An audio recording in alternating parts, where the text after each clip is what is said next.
રાજપૂત સંકલન સમિતિની પત્ર થકી ક્ષત્રિય સમાજને અપીલ। પીએમના ચૂંટણીલક્ષી કાર્યક્રમોમાં વિરોધથી દૂર રહેવા ક્ષત્રિય સમાજને અપીલ કરવામાં આવી।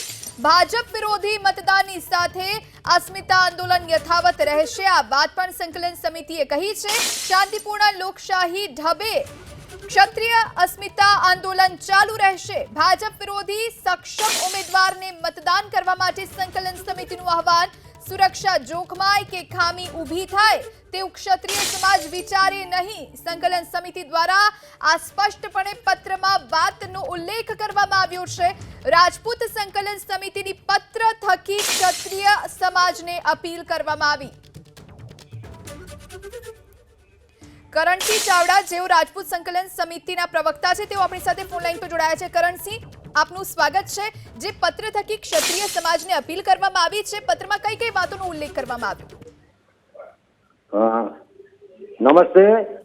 અત્યારે જે અમે પત્ર તૈયાર કર્યો એની ચર્ચા અમે સંકલન સમિતિના અને કોર કમિટીના આગેવાનો સાથે કરી।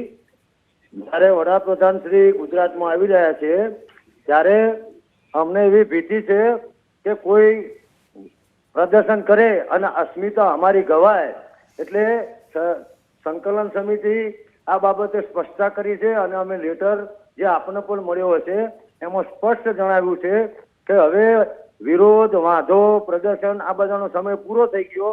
હવે બૂથમાં જઈ અને મતદાન કેવી રીતે ઊંચું થાય એ રણનીતિ અમે ઘડેલી છે।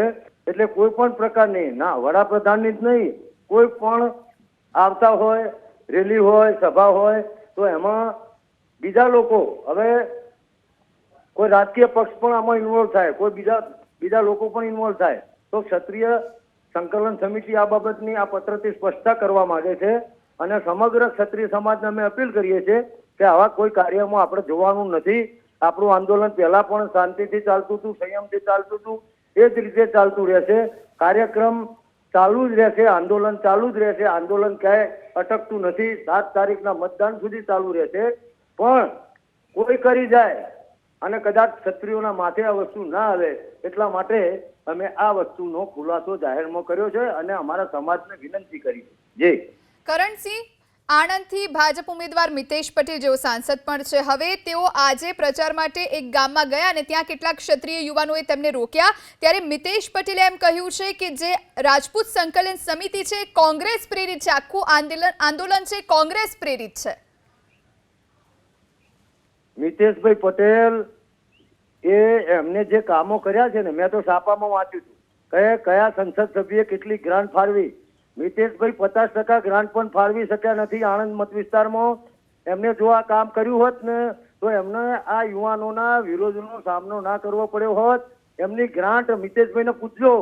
સંકલન સમિતિ વતીથી હું આપને વિનંતી કરું છું કે તમે મિતેશભાઈને પૂછજો કે તમને સરકારમાં જે ગ્રાન્ટ સંસદ સભ્ય તરીકે મળી 5 વર્ષ, એમાં તમે કેટલી ગ્રાન્ટ ફાળવી છે।